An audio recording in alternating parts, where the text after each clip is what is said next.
뉴스의 중심, 워싱턴 나우.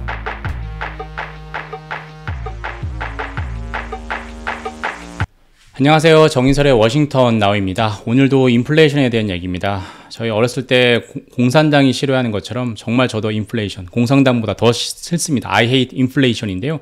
이 긴축, 인플레이션, 연착륙, 합해서 긴 2년이 핵심 화두가 되고 있습니다. 2달 가까이 투자자들을 괴롭히고 앞으로도 계속 괴롭힐 것 같으니까 긴 2년이 아니라 질긴 2년이라고 해야 될지 모르겠습니다. 인플레이션 꼭지가 어디인지, 긴축 속도는 얼마나 빨라질지, 연착륙은 가능하기나 한지 정말 어느 누구도 명쾌한 답을 주지 못하고 있는데요. 이 부분에 대해서 파월 의장이 그래도 좀 솔직한 답변을 했습니다. 지난 12일에 미국 경제 팟캐스트인 마켓플레스에서 출연해서 금리 더 빨리 올렸었으면 좋았을 텐데라고 뒤늦은 후회를 처음 했을 때 했던 발언입니다. 당시에 파월 의장은 경기 연착륙 여부는 우리가 통제하지 못하는 요소에 달렸다라고 고백을 했습니다. 우크라이나 전쟁 그리고 중국의 셧다운 같은 지정학적 요인을 통제 불가능한 예로 들었고요. 어찌 보면 약간 무책임하죠. 연착륙 메터드 내 책임 아니야. 이렇게라도 해석이 되고, 또 달리 좋게 보자면 내 능력 밖이야라고 솔직하게 시장과 소통하는 것으로도 볼 수가 있겠죠. 그러면 파월은 할 수 있는 것만 하겠다라고 선언을 했습니다. 지정학적인 건 모르겠고 향후 인플레이션 핵심 내관이 될 것 같은 노동시장을 정상으로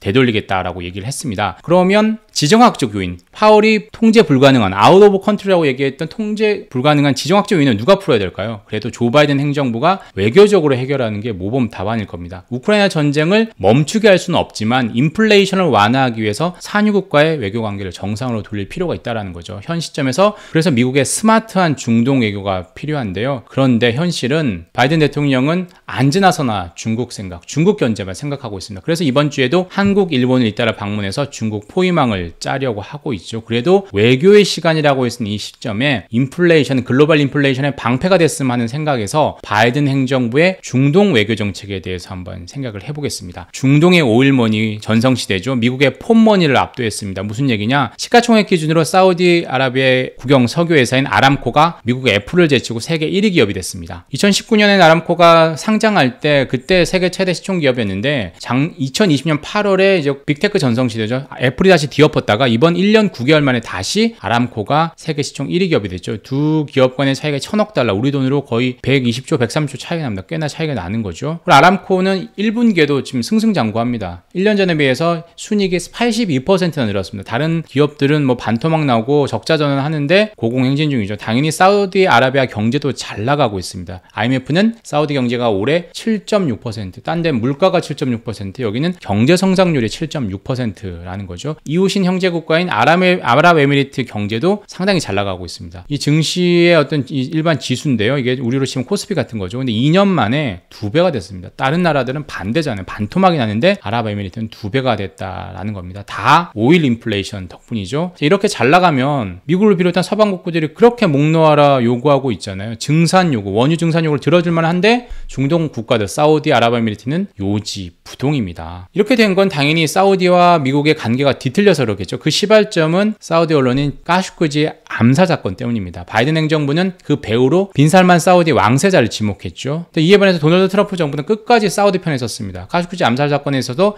빈살만 왕세자를 비호했습니다. 당연히 사우디 입장에서는 비교가 되겠죠. 그러니까 바이든 행정부를 미워할 수밖에 없습니다. 그러니까 둘 간의 관계가 뒤틀린 거죠. 그리고 또 결정적으로 마음을 상하게 했던 건 바이든 대통령이 취임하고 나서 빈살만 왕세자하고는 통화도 안 하고 그 아버지인 사우디 국왕하고만 통화를 합니다. 나랑 같은 급이 아니야. 넌 나랑 같은 레벨이 아니야. 이렇게 본 거죠. 그래서 무함마드 왕세자 직책이 국방장관이니까 오스틴 국방장관에게 맡겼는데 내가 실질적인 내 실세인데 1인자인데 무함마드 왕세자 입장에서는 상당히 본인을 무시한다. 사우디를 무시한다라고 느꼈던 거죠. 그래서 여기에 또 기름을 부었던 게 하나 있는데 그게 뭐냐? 이란과의 관계를 미국 계속해서 개선하려고 한 거죠. 도널드 트럼프 정부는, 전임 정부는 이란과를 끝까지 이란을 악의 축으로 계속 봤죠. 근데 바이든 행정부 들어서는 사우디의 앙숙인 이란과의 핵합의를 복원하려고 했습니다. 그리고 또 이란과 동맹 관계인 예멘의 후티 반군, 사우디를 공격했었잖아요. 여기를 인도주의적인 이유를 들어서 후티 반군을 테러 조직 명단에서 해제했습니다. 모든 게 미국과 사우디의 관계를 악화시킨 요인이 된 거죠. 뒤늦게 블링컨 국무장관이 나서서 중동 지역 외교하고 했지만 늦었고요.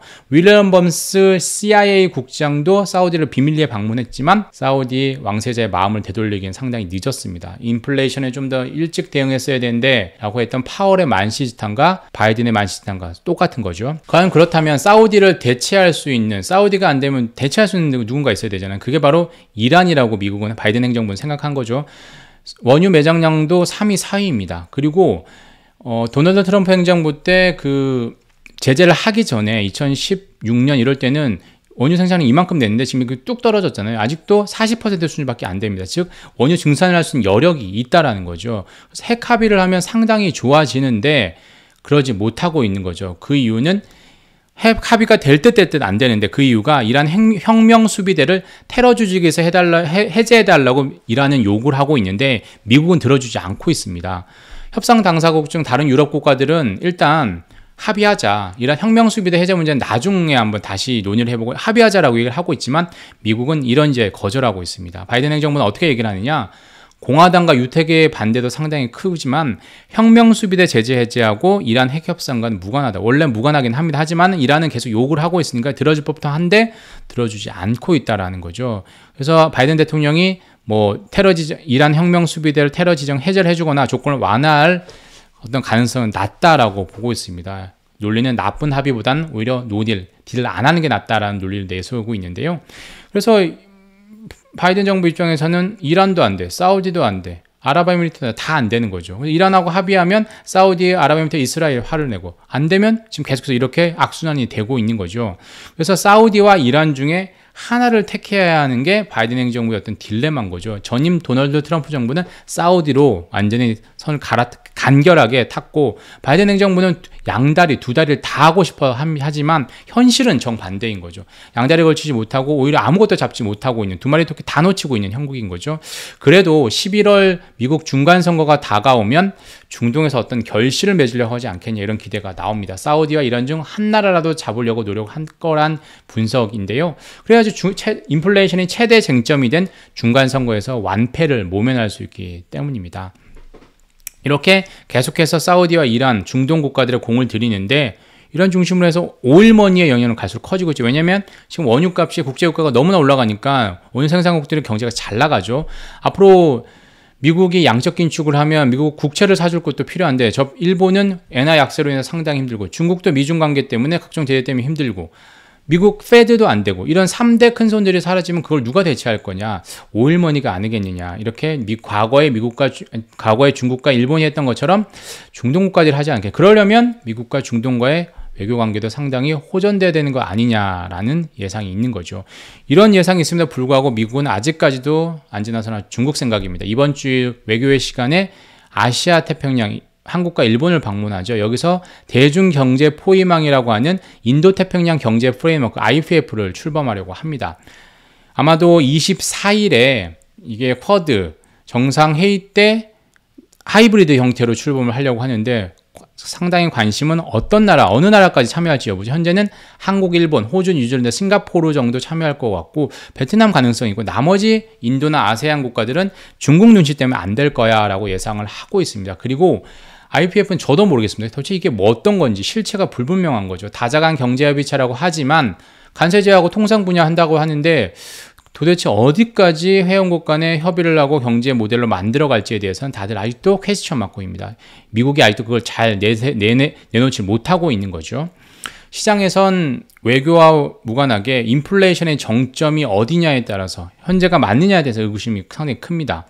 그리고 긴축 정책 강도 거세지면 과연 경기 연착륙 할 수 있냐에 대해서도 상당히 의문점이 많습니다. 이 부분에 대해서 파월 의장이 약간의 힌트를 주겠죠. 17일에 월스트리트저널 컨퍼런스에서 공개석상에 섭니다. 같은 날 파월 의장 외에 매파적 발언은 상당히 뜨고 있는 제임스 블러드 세인트루스 연은 총재는 총 파월 의장을 포함해서 5명의 페드 인사의 연설 일정이 잡혀 있고요. 그리고 지금 가장 중요한 건 인플레이션이, 긴축 정책이 미국의 소매 판매, 즉 소비를 줄이냐, 수요를 파괴하느냐 이런 게 관심인데 그 관련 소매 판매 관련 지표가 같은 날 17일에 나옵니다. 지금으로서는 1년 전보 전월 대비해서 1.1% 늘어났을 것으로 보이는데 과연 그럴지 봐야 될 것 같고요. 이번 주에도 당연히 인플레이션 위크입니다. 영국과 캐나다가 인플레이션 지표를 내놓고요. 중국은 20일에 사실상의 기준금리 역할을 하는 5월 대출 우대 금리를 발표를 합니다. 3개월째 동결했는데 이번엔 인하할 수도 있다 이런 분석이 나오는데 과연 그 관측이 맞는지 한번 봐야 될 것 같고요. 파월 의장은 지난 12일 마켓플레이스 인터뷰에서 이런 얘기를 했습니다. 가장 먼저 드는 생각을 5단어 이하로 말해달라 진행자가 이렇게 요구를 하니까 인플레이션 다시 통제, get inflation back under control이라고 답을 했습니다. 파월 의장의 생각은 이런데 바이든 대통령도 같은 생각을 가지고 있어야 되지 않을까요? 같은 생각 과연 가지고 있을까요? 중간 선거 전에는 그래야 하지 않을까요? 그러려면 중동 국가들과의 어떤 외교적인 어떤 관계 개선을 해야 되는 거 아니냐 이렇게 생각이 되고요. 그리고 글로벌 인플레이션의 원흉이 되고 있는 푸틴 대통령, 시진핑 주석도 파월 의장과 마찬가지로 이 5글자를 중요하게 생각하는 외치는 날이 올 수 있기를 기대를 해봅니다. 영상은 여기까지고요. 여러분들이 올려주신 그 댓글에 대해서 제가 좀 얘기를 해야 될 것 같아서요. 많은 좋게 얘기해 주신 뭐 감따러 가자님 그리고 큰이미님 다 감사드리고요. 이번 영상은 이 파도님의 코멘트가 좀 모멘텀이 됐습니다.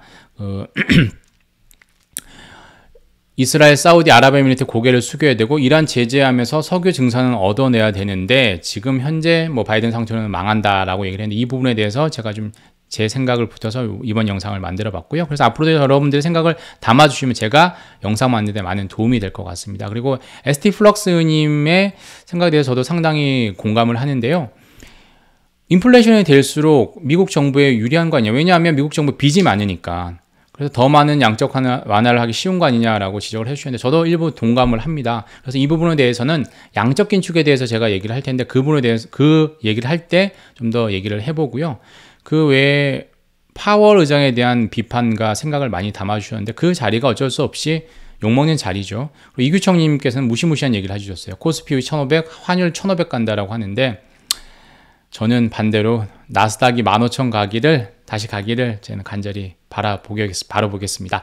뭐 데이비드 리님이나 도너리님 뭐 좋게 봐주셔서 감사하고요. 시연님은 꼬부기를 제가 닮았다라고 하셨는데 전 칭찬으로 알아듣겠습니다. 그리고 마지막으로 노46님께서 이거 그대로 영상 원고 그대로 읽을 거면 영상 찍을 필요 있냐 이렇게 지적을 해주셨는데 다른 분들께서 제 생각을 많이 옹호를 해주셨어요. 제가 많이 다른 형태로 영상을 만들어 봤습니다. 파워포인트로 만들어서 원고 없이도 해보고 그리고 편집하는 형태로 해보고 야외에 나가서도 한번 영상을 찍어보고 했는데 가장 간결하고 압축적으로 전달할 수 있는 방법이 현재의 방법입니다. 그래도 말씀해 주신 것처럼 원고 읽지 않는 느낌을 덜 주도록 최대한 노력을 하겠습니다. 앞으로도 댓글로 많은 글 의견 남겨주시면 제가 영상 만드는 데 많이 도움이 될 것 같고요. 앞으로도 많이 반영을 하도록 하겠습니다. 오늘은 여기까지 하겠습니다. 감사합니다.